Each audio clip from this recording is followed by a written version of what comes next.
Moi, je me pose la question de savoir, quand ils sont venus bombarder Kadhafi, où étaient les Africains? Même si vous n'avez pas la force de vous battre. Si quelqu'un vient taper ta mère, tu vas regarder parce qu'il a des gros muscles ou un fusil. Je sais qu'il y a beaucoup ici des poltons qui vont en train de regarder. Non. Un vrai homme a des raisons pour lesquelles il mourrait. Ce sont des raisons fondamentales.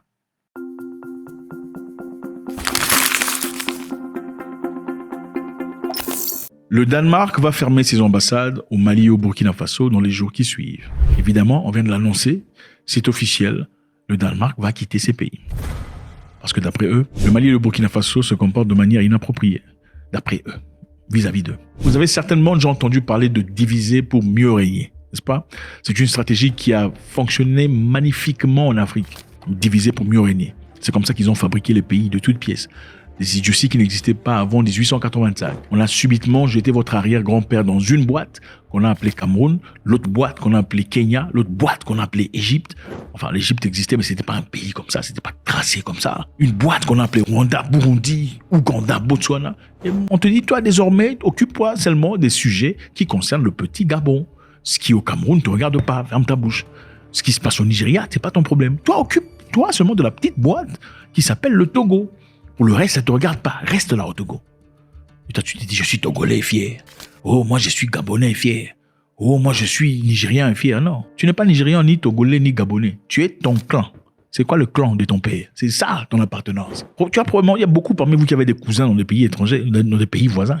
Comment ça se fait? Bref, le Danemark fermera ses ambassades au Burkina Faso et au Mali et ouvrira une nouvelle mission au Sénégal, en Tunisie et au Rwanda. Donc, on ferme nos ambassades au Mali et au Burkina Faso, on en ouvre des missions au Sénégal, au Tunisie et au Rwanda. C'est un peu comme si, ok, tout le monde, chacun a un pain. C'est moi qui vous ai donné le pain. Et puis je viens, bon, toi, puisque tu ne m'entends pas, je retire le pain de ta main. Toi aussi, je retire le pain, je donne aux autres. Sénégal, prends. Rwanda, prends. Machin, prends. Au lieu que Rwanda, Sénégal et autres disent non, non, non, nous, nous sommes frères, toi, on ne te connaît pas, tu es étranger, comment ça se fait que tu retires le pain que tu viens de lui donner?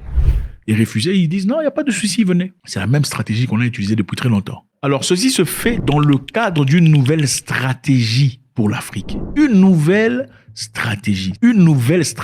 Donc, la stratégie ancienne, c'était Mali et Burkina Faso. Puisque Mali et Burkina Faso semblent être très têtus, la stratégie nouvelle africaine, c'est le Sénégal, le Tunisie, le Rwanda et les autres dont je citerai après.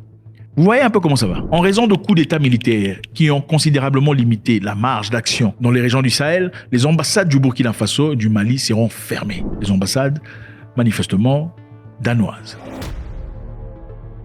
La relation entre les deux nations du Sahel et plusieurs pays occidentaux se sont détériorées depuis le coup d'État militaire au Burkina Faso en 2022 et au Mali en 2020. Donc ce n'est pas parce que le Burkina Faso et le Mali ont un problème avec nous, Danois. Mais c'est parce que leurs relations avec les autres pays européens se sont détériorées. La France a décidé de ramener son ambassadeur. Et donc, dans les prochaines heures, notre ambassadeur, avec plusieurs diplomates, rentreront en France. Et nous mettons fin à notre coopération militaire. Vous comprenez un peu là? Qu'est-ce que vous saisissez de ça? Ce n'est pas parce que nous avons un problème direct avec eux. C'est parce que leurs relations et plusieurs pays occidentaux se sont détériorés. Vous voyez la solidarité entre eux. Puisque toi, Mali et Burkina Faso, tu ne t'entends plus avec la France et les autres, nous aussi on te dit au revoir. Puisque toi, Mali, tu as renvoyé l'ambassadeur suédois, nous, Danois, Scandinaves aussi, on te rejette. Les Africains sont-ils capables de faire ça?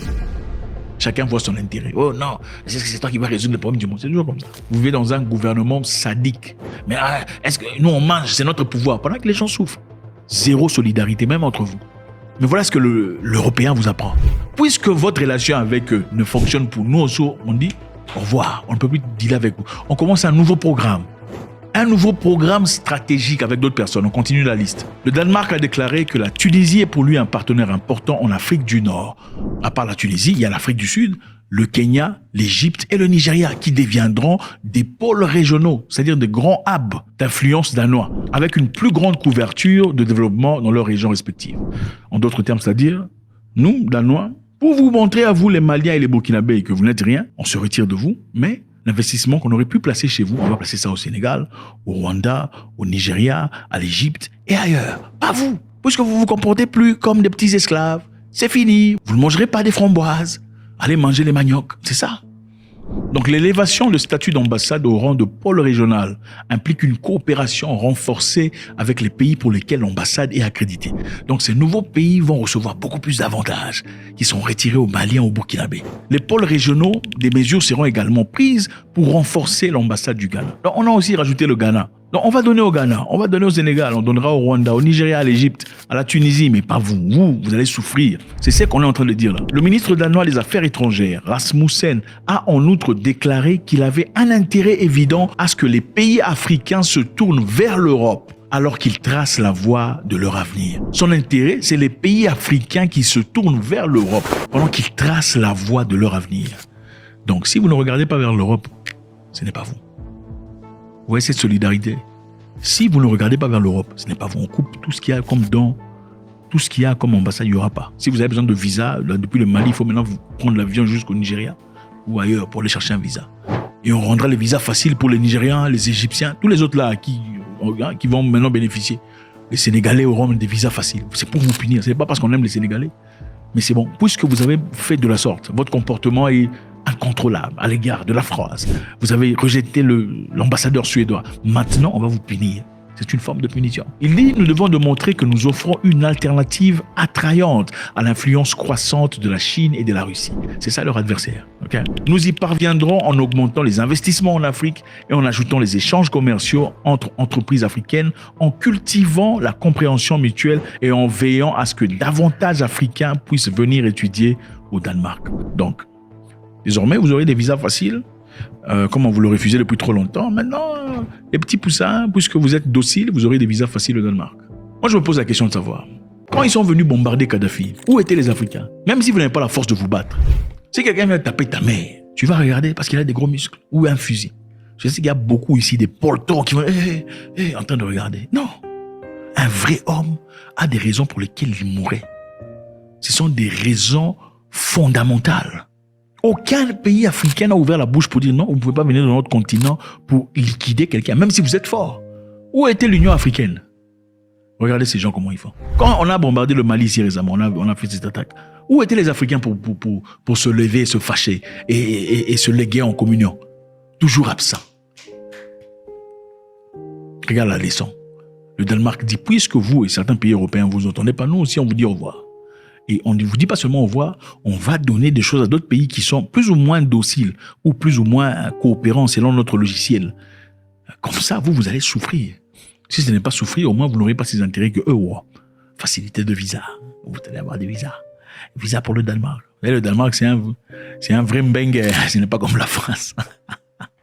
Quand j'ai été au Danemark, moi j'ai été au Danemark. Je ne sais pas quoi dire. God bless.